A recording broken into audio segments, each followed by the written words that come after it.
Learn the most empowering hiring techniques. Land the most desirable talent. Launch your company towards massive success. This is the Higher Power Radio Show with your host, Rick Girard. All right, so I'll never forget the CEO who hired a leader on the spot after a 45-minute conversation about their favorite baseball team. No real evidence, no behavioral confirmation, just vibes. 6 months later, that great fit cost the company $943,000 and nearly took the business down with it. Now, fast forward to today, my guest and I see the same trap everywhere. Leaders think they're hiring A players, but they're often hiring the best resume attached to a good interviewer. The most polished, the most practiced, the most familiar. And that's where the real damage starts. When you don't define what successful behavior looks like in the business, you don't hire for performance. You hire for comfort.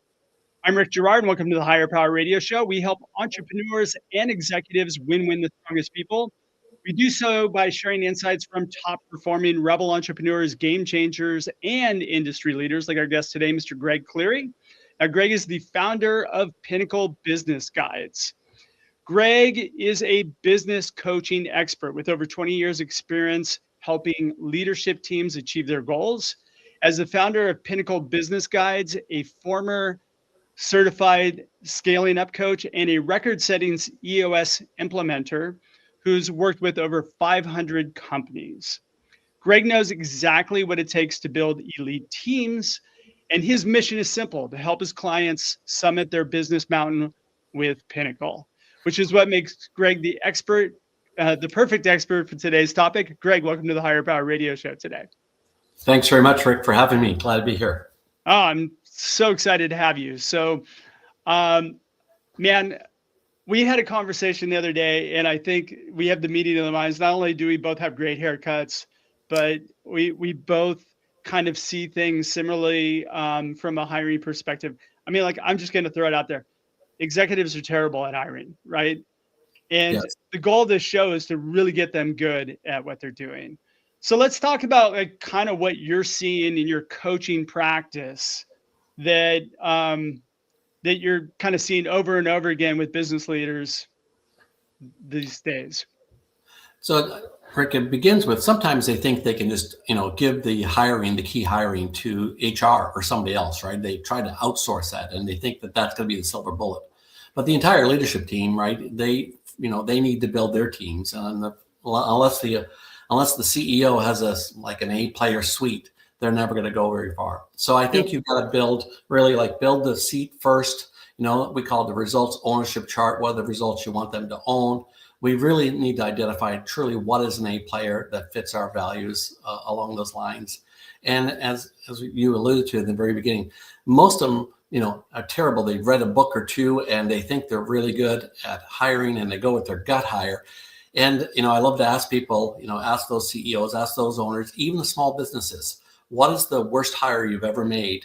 And then stop and calculate how much did it cost you? And bet you that hire about baseball cost a lot of money. Yeah. And what's really funny is that bad hire that they made is usually the one they were the most confident about. Like that story that I just told is something I've told a bunch of times. And then what's really funny is like that CEO was so confident that that was his person that was going to crush it. And I fought him tooth and nail, still hired him, still cost the company, a lot of money.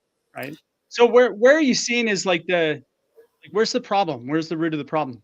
Well, maybe that leads us to this Dunning-Kruger effect about confidence, is that you learn a little bit about something and we are overconfident that we are now know a lot. It's AI, right? Hey, I took a class on AI. Now I know a lot about AI, or I read a book on hiring and now I think I'm an expert on hiring type of thing. And the Dunning-Kruger effect is kind of like, first of all, Fight Club. You never talk about you're in Fight Club. The problem with the Dunning-Kruger effect is you don't know you're in the Dunning-Kruger club until someone brings it up and says, hey, you are literally on Mount Stupid, right? You read one book and you think now you're an expert. And what we've learned, Rick, is the more you learn, the more you realize how little you know. right? So you read a book about interviewing. You've been doing this, for years. You've written and done hundreds of these podcasts, and you still learn, right? You still show up and you still learn about, hey, there's this thing called a, thread of reference check, or there's this other question here I should add or ask along the line. So I think there's a differentiation though. Like I think there's this, you can learn by reading books, or you can learn through practice and reading books, right? And if you're not practicing or building those muscles up, then that expertise really doesn't build over time, right? That's right. Harvey McKay would say practice makes perfect. And Brian Tracy would argue with Harvey and say, no. If you have a hook in your golf swing and go practice it, you're just going to have a better hook in your golf swing. Yeah. Perfect practice makes perfect. Like really get down what is a great interview. The first one on the phone, this first one in person, the second one, like what is great look like? What are those questions? And they're good when they literally stump the interviewee and they say, no one's ever asked me that before, right? Type of thing. And you kind of caught them off guard and they got to go and really give you a great answer on the spot. So practice doesn't make perfect. Perfect practice. Get in a good framework and following the framework. Rick. That's so very true. It's funny because you mentioned hiring skills over values. We run into that all the time. Everybody focuses on skills. They focus on a resume. This is the thing that drives me the nuts the most. I used to recruit for tech companies, and everybody is school snob. Like, well, this person went to Berkeley and I went to Stanford, so I wouldn't hire anybody. I mean, it was just the most ridiculous things, right? This person didn't go to a top 10 school. I'm like, well, even Stanford has a bottom 50%, right? So do you really want to hire bottom 50% when you can have a top 10% out of another school? So, there's these kind of like really silly things. And usually those are hurdles that a lot of people get stuck on. And it's because they're hiring for the skills or the perceived value of a resume as opposed to the values of the person. So Rick, there's a very practical reason for that. And the practical reason that they interview for skills is you can see skills on a resume. They literally go down and it says, right, what are your certifications? What are your skills? And you go back to the schools, they graduated from those schools and so on.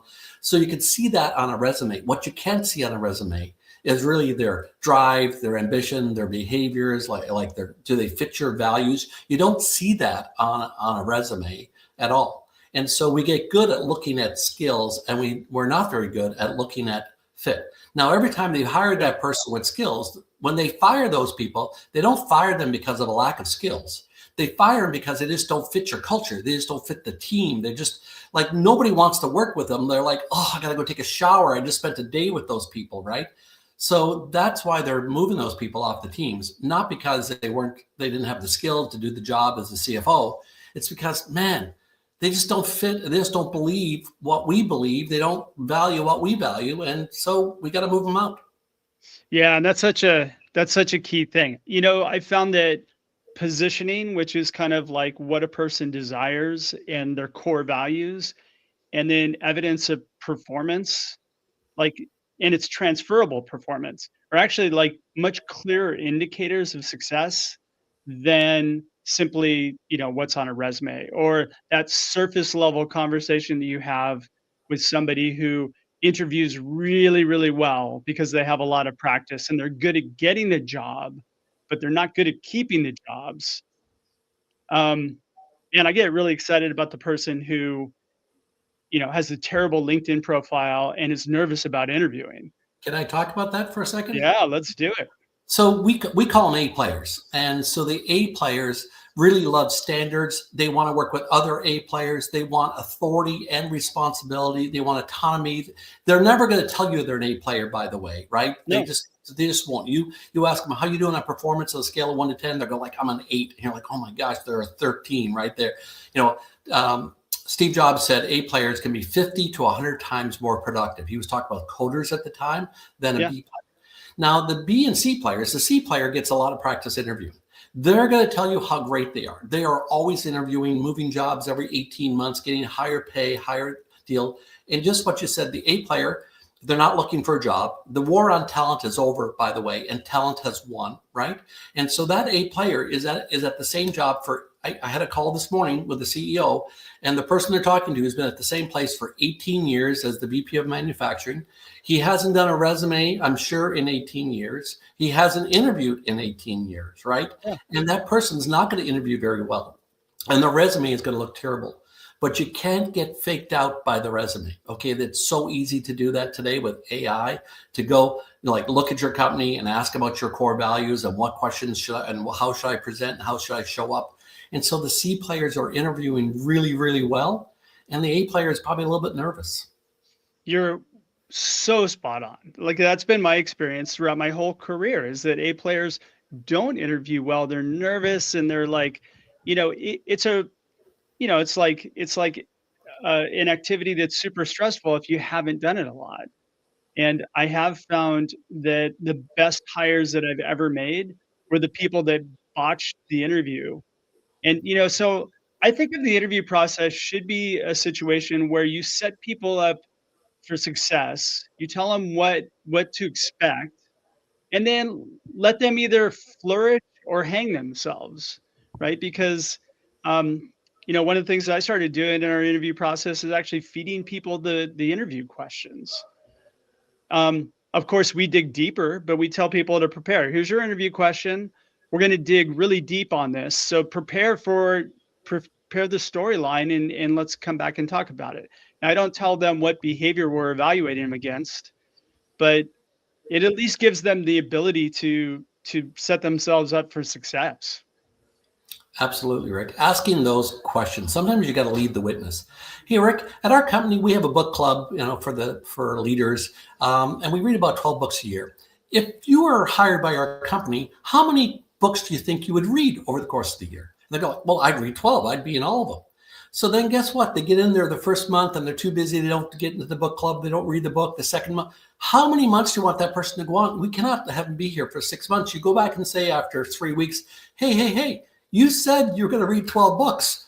We're at week 3 and you haven't even cracked the cover yet, right? I mean, you can lead the witness with some great questions early on, just like you said, about values and so on. How will you show up? How will you behave, right? If one of our core values is grit, what does that mean to you? How will I see that? What will be your behaviors? And also you understanding, and I go into a little bit more detail about this, but when we have core values, we can't just have one word, grit. You have to have behaviors, actions, and decisions tied to that. And even understanding what is the anti-value of the core value. What does that mean? Because if they don't know how to behave, that's on us, right? As the people who are in charge or here to take care of the people in our charge.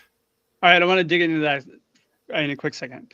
You're listening to the Higher Power Radio Show. For our podcast listeners, we're going to take a quick educational moment from our sponsors.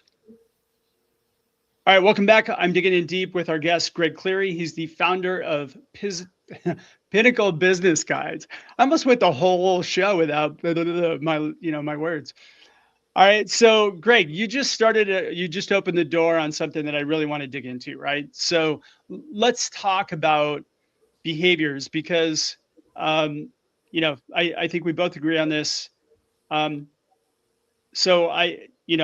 You probably sit down with companies and they have their core values like integrity, teamwork, all these things, which nobody knows what integrity means, quite frankly. Like Enron's number one core value was integrity, which I don't think any of us believe.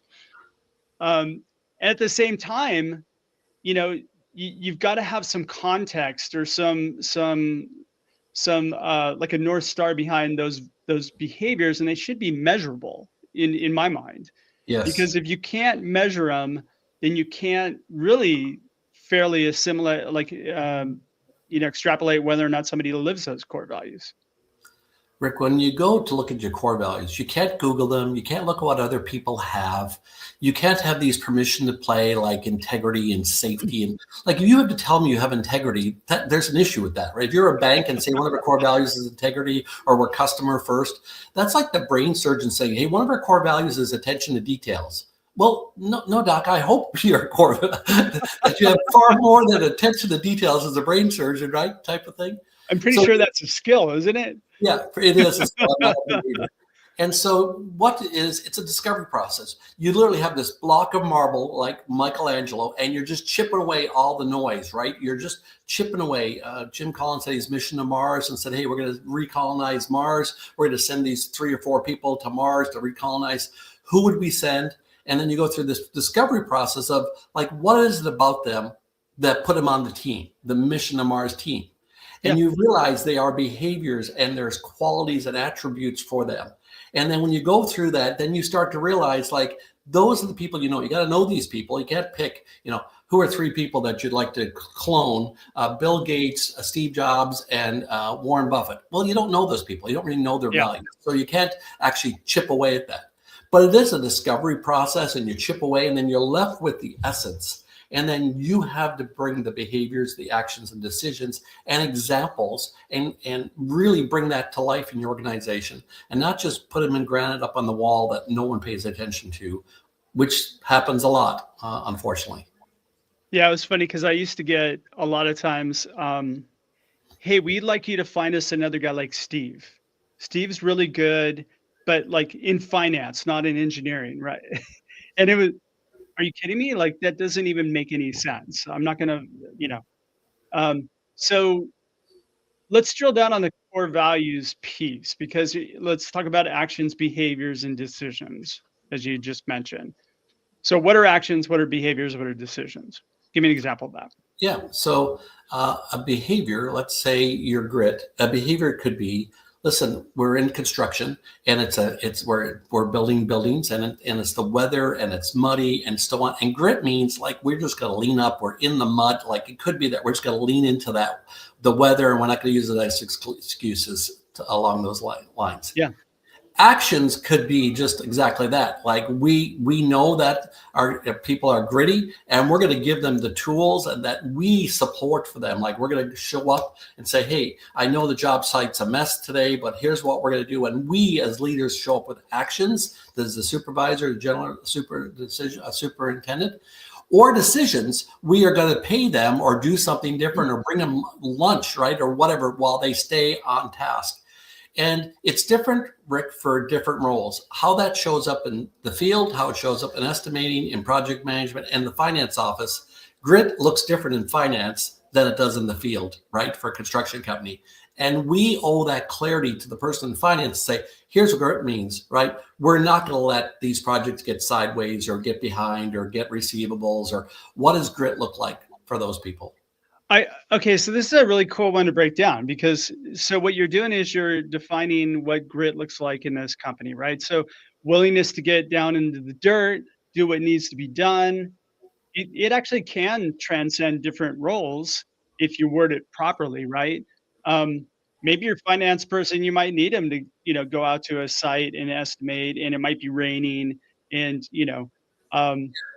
but people should be willing, and not just willing, but like be like we're rah about going and showing up when it's raining out or what have you, right? They have to clearly like that sort of environment, or really desire that sort of environment. Absolutely. And then so what? And then the decisions. What was that again? That like you should be able to point to. I say a company has great core values when it shows up on their P&L. When you can show me, here's decisions we made. We fired that person. We fired that customer because they're tearing down our team, right? Like we're going to work with that subcontractor or trade partner on 60 projects. And the customer is literally blowing them up with the F-bombs, everything. When you can show me a decision you made that supports the core values, that supports who you are, that's pretty powerful, right? Versus, but they're a customer and the customer is always right. No, you're sending mixed messages to the team. Is it the customer's already right, or you're building this like wonderful culture, and you're not going to let anybody come in and be a terrorist or tear that down on the inside. So show me the decisions. Show me where it costs you money, right? When you could see culture on the P&L, wow, that is pretty powerful. Versus it's, again, something up on the wall that no one ever talks about. We don't hire, we don't review, we don't reward, we don't recognize, we don't discipline people, we don't have hard conversations around them. We don't embrace them. When I ask the leadership team what are core values, And they're like, and they're giving you taglines and all kinds of things. I'm like, okay, you don't have core values. If you don't know what they are, if I can't wake you up at 2:00 in the night and say, what are your core values? And you can't rattle them off, you don't have core values. Yeah, they should be talked about on a daily basis, right? I mean, because you're setting a North Star for your employees on how to act. Yes. So otherwise, God, my dad used to say something to me is you either manage your relationships or your relationships manage you. Same thing. You manage your core values or they manage you. So like you have core values in your business, That's right. you have control of them. Are they intentional or Yeah. accidental? And Yeah. then the best companies are building intentional cultures, right? And listen, you got great core values when you literally show me your playbook or your process, and it's right here in the playbook. Here is where grit shows up, or here's where these, team player or whatever the core value is. This is where it shows up in real life for the position or for the playbook. Yeah. Yeah. It's funny, like in bringing them into your meetings, it's pretty important to do too, and talk about use the language as much as possible on a daily basis. Mm-hmm. Mm-hmm. I have a friend here who owns a roofing company, and he's super core values driven, and it's almost like 10 to 15 times a day he's just drilling, and he's recognizing people, and for them and their core values alignment, and his company, he doesn't like run the organization from an operational standpoint, but the thing just flourishes, because he's the cheerleader. He's the chief reminder officer, chief revenue officer, chief reminder. And listen, I can tell you when you're actually doing a really good job in the core values is when your employees can do a good imitation or impersonation. Here goes Rick. He's getting on his soapbox about that grit core value again, or about being a team player. When they can do a good impersonation, or when they've heard that story or that analogy, when they're literally about to roll their eyes, you're doing it, right? You're doing it well and doing it often.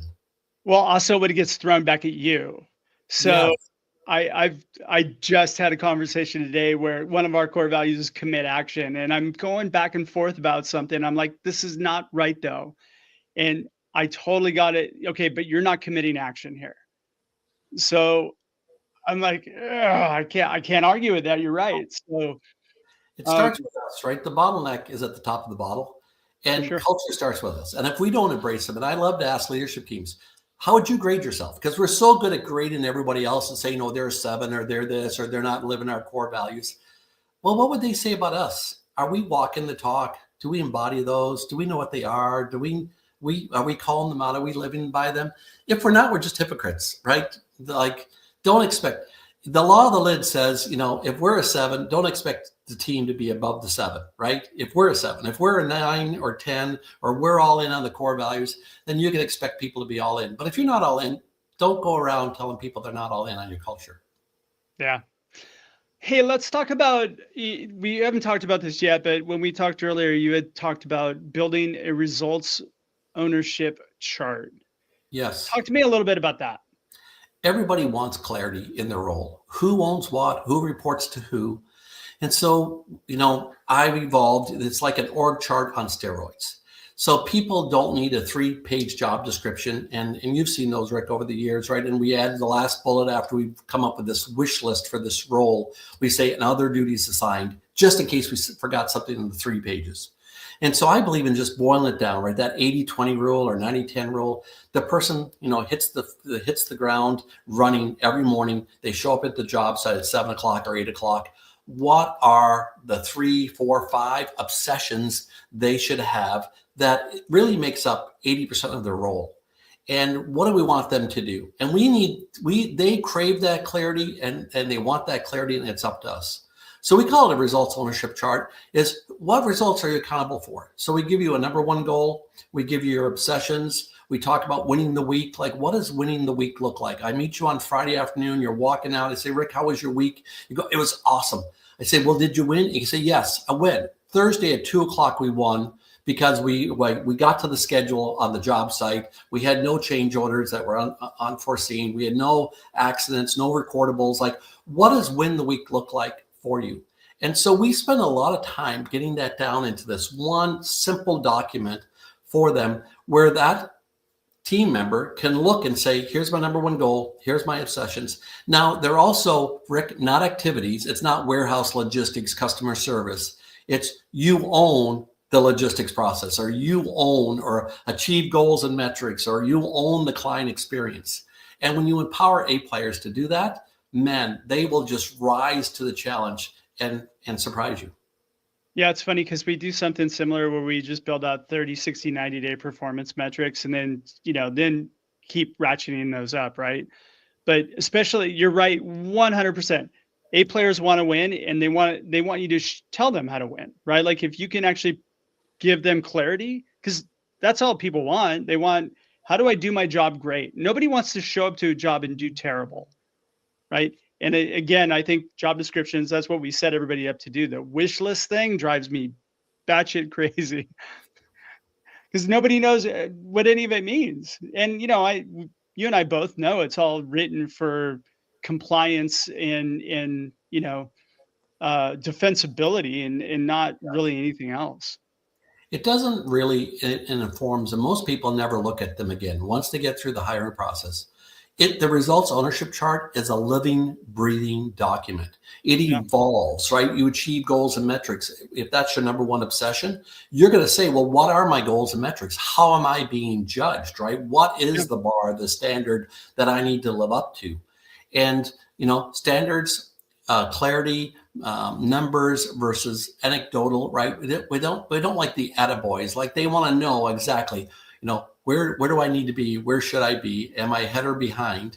And again, the A players, they're just get out of their way. Yeah. Unfortunately, Rick, we spend most of our time with the C players. Like I love to ask people, who are the people, who are the underperformers? We have this exercise called Level Up. Who is underperforming? And you put their names on the list and you say, if they walked in tomorrow and quit, how would you feel? And 80% of the time, they're like, oh my gosh, I'd be relieved. I'd be thankful. It would force me into action. And then I say, okay, who are your A players? They're rock stars. And they give them the name. And I say, okay, team, where do you spend most of your time? And they never say with the rock stars and the A players. They're always over here with the people that are needy, underperforming, gaming the system, constantly need, you to make decisions for them. And that's a terrible place to be. You've got to free those people up, liberate them, emancipate them to go be spectacular somewhere else and focus on those A players, the matches that you want to keep dry in a storm, right? Because they're going to be the ones that will start the new business for you or take you to the next level. Yeah, I like to graduate people.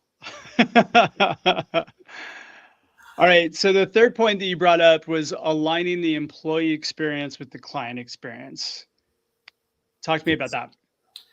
So lots of people, lots of companies say they want to have a great client experience. It starts with the employee experience. It's an inside out job. If your employees, if the team members don't have the right tools, if they're not properly trained, if they have a boss that's like a tyrant or yelling and screaming or whatever they're a drill sergeant, they're never going to deliver a great client experience. My daughter's first job at 14 was Chick-fil-A. I love Chick-fil-A because they tell you they are a training and development company, not a quick serve business. And how they trained Samantha and put her, in a she called it the phone booth, where she could literally shadow and mirror the orders that were coming in. So then when she was finally ready to go to the drive-through and take care of somebody who's angry over the French fries, she was unflappable at that. And then she went on to do great things. So it starts with the employees having a great experience. And most people don't get that. They literally demand great customer experience at the cost of the employee. And you just can't do it that way. Got it. This is something I struggle with as an entrepreneur too. I think, you just get sometimes so strapped on time that you're like, well, just, you know what I mean? And you end up, and I know I should be spending probably more time in training and development. But it's a hard thing to balance sometimes, right? Yes, for sure. Rick, it's like you want to, higher power. You want to remember that you are the buyer. You are always the buyer when you're interviewing. You are not. Yeah. And so that's puts you in position.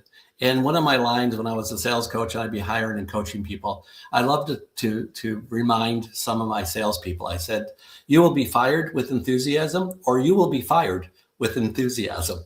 And so that is just a great way to bring energy, motivation, live those core values. And you want those people that believe they can win every game, right? Believe, where you're going, and willing to put in the practice, right? Willing to put the time in to get really good at their craft. Like we said at the top of the show, practice doesn't make perfect. Perfect practice makes perfect. So very true. All right. So we're getting pretty close on time, Gregory. What would be 2 or 3 key takeaways you can give the audience so they can plug into their business today? I think, just starting, do you have the right results ownership chart? Is there clarity? Is it a living, breathing document on who owns what, who reports to who? Come up with them, ask them, what do you think are there 3, 4, 5 obsessions? What do you think are the 4, 5 most important things that you do every single day when you come to work? This is alignment. If they're saying X and you're saying Y, we're not in alignment, right? Yep. It's one thing to work really, really hard and do things really, really well that you don't value, that don't need to be done. And just one little thing I would say, and make sure they're measurable. Yes. Because subjective data is it doesn't work. Right. They want qualitative data is important, but quantitative data. Tell me exactly, where do I rack? There's 10 project managers. Where am I in the stack? Tell me how I'm actually doing. How much am I actually project managing? I think helping them win the week. We watch our fantasy sports and our real life sports and so on, and everyone's like gaming. If you can make work a little bit more like a game where they can say, hey, I won the week, and they just keep score. I see them at the end of the quarter say, how was your quarter? And they go, we're 8-4. You probably had a pretty good quarter. 8 weeks where you won and 4 where you lost, or we're 11-1. Wow. If they said we're 6-6 or 4-8, they had a pretty crappy quarter. And so identifying what is win the work, because when you're in the finance department or you're in project, you're just moving the work through, you never get to come up and see the scoreboard and see, did we win the week? And I'm big on scoreboards. Did we win the week is a great question to ask people on a regular schedule. And if you really drill down into those core values, ask them what the behaviors, the actions, decisions, how am I doing as a leader, embracing and living those? If you do that, you're going to start to align your employees around a great experience, and they can give a great client experience. Yeah. But not until you've done that foundational work in the very beginning. So very true. Greg, thanks so much for your time investment today, and I want to welcome you to the Higher Power Radio community. Now, what would be the best way in which members of the audience can find you, find your company, and maybe your book? Yeah, pinnaclebusinessguides.com. There'll also be a link, Peak Performance, 5 Principles Every Great Business Lives By, available on Amazon. Perfect. All right. Well, I want to thank you for tuning in this week's episode of Higher Power Radio. Quick thanks to our team, Brian Colburn, Andrea Ballin, and Ayla Girard. If you're listening to the podcast, please subscribe, review, and share. After all, this show's for you, and we want to continue to bring you valuable content week after week. You can check us out further at higherpowerradio.com. It's HIREPOWERRADIO.com, or on the Work Defined Network. You can also drop me an email at rick, R-I-C-K, at intertrue.ai. I'm your host, Rick Girard, and you have been listening to the Higher Power Radio Show. Aloha.